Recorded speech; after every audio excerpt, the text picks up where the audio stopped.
Vysiela studio Jezerka. Vážení internetoví fanúšikovia, a je tu prvé vysielanie studia Jezerka, kde budeme stále koncom týždňa rozoberať témy alebo kauzy, ktoré sa na Slovensku dejú.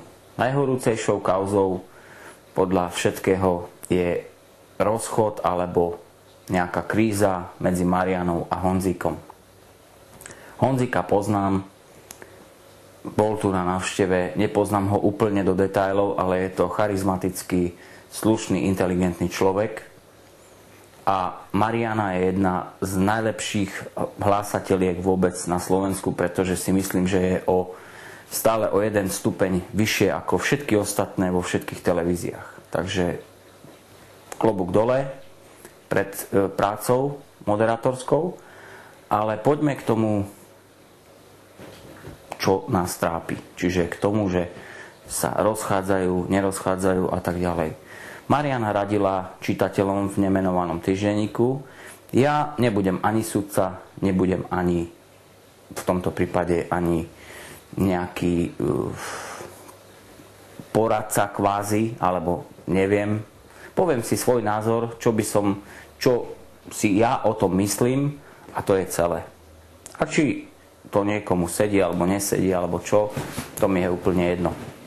Takže,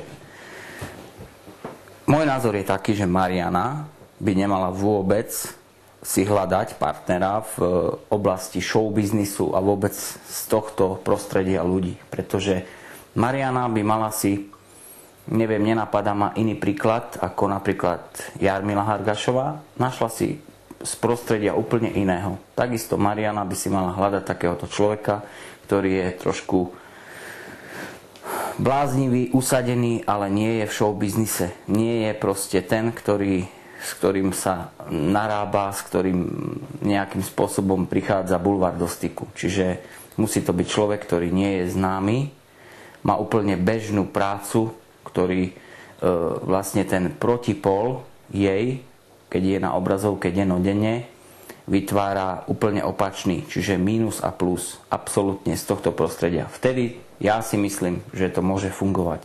Ale keď jej sa páči ten alebo ten, nebudem hovoriť do toho, pretože nemám na to právo. Hej? Len myslím si, že mala by si hľadať z prostredia iného. Honzik je človek, ktorý je veľmi zvláštnej povahy, ktorý vás okamžite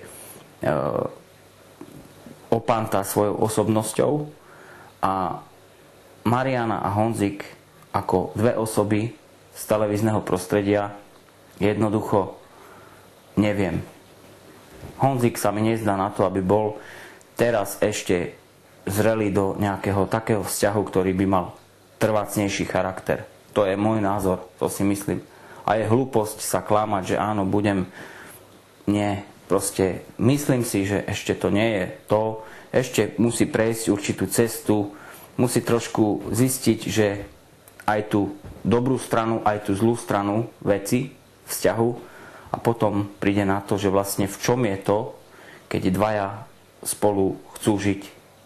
Nie je to o tom, že čo ja chcem, alebo čo chce partnerka, ale čo chceme spolu. A každý musí ustúpiť a trošku musí ubrať zo svojho ega. To je celé.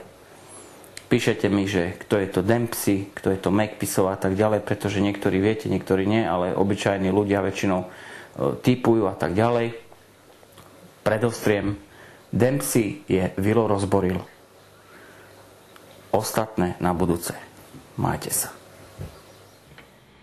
Vysiela studio Jezerka.